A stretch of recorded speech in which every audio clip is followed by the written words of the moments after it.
Kementerian Pemberdayaan Perempuan dan Perlindungan Anak Kemen PPPA menggelar bimbingan teknis kewirausahaan yang berspektif gender bagi perempuan penyintas di Kabupaten Tabanan, Bali pada Jumat 3 November 2023.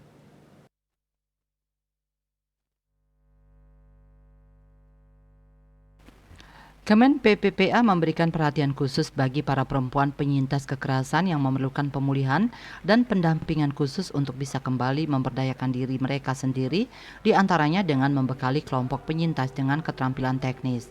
Menteri Pemberdayaan Perempuan dan Perlindungan Anak PPPA, Bintang Puspayoga, di depan peserta bimbingan teknis tersebut mengakui hingga saat ini perempuan masih masuk dalam kelompok rentan. Masih banyak perempuan menjadi korban kekerasan berbasis gender yang menghambat mereka untuk mendapatkan peluang mandiri secara ekonomi. Anugerah Ida Sang Yang Widiwasa atas nama Tuhan Yang Maha Esa, bimbingan teknis kewirausahaan yang berperspektif gender bagi perempuan penyintas yang nyatakan dibuka secara resmi.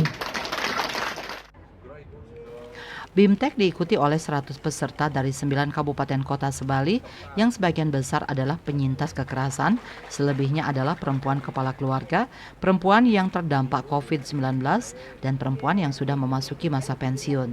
Para peserta dilatih untuk cakap dalam pembuatan olahan kaki naga dan keong masi ikan.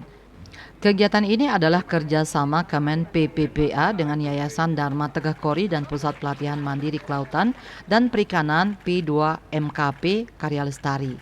Sementara itu, Bupati Tabanan Ikomang Gede Sanjaya menyatakan kegiatan ini adalah upaya pemerintah daerah untuk pemulihan kepercayaan diri bagi perempuan penyintas kekerasan. Sanjaya menekankan bahwa saat ini adalah momentum penting untuk mendorong perubahan positif dan untuk itu penting bagi semua pihak terlibat dalam penyesuaian masalah sosial ini untuk memiliki pandangan yang sejalan. Biro Hukum dan Humas Kementerian Pemberdayaan Perempuan dan Perlindungan Anak melaporkan.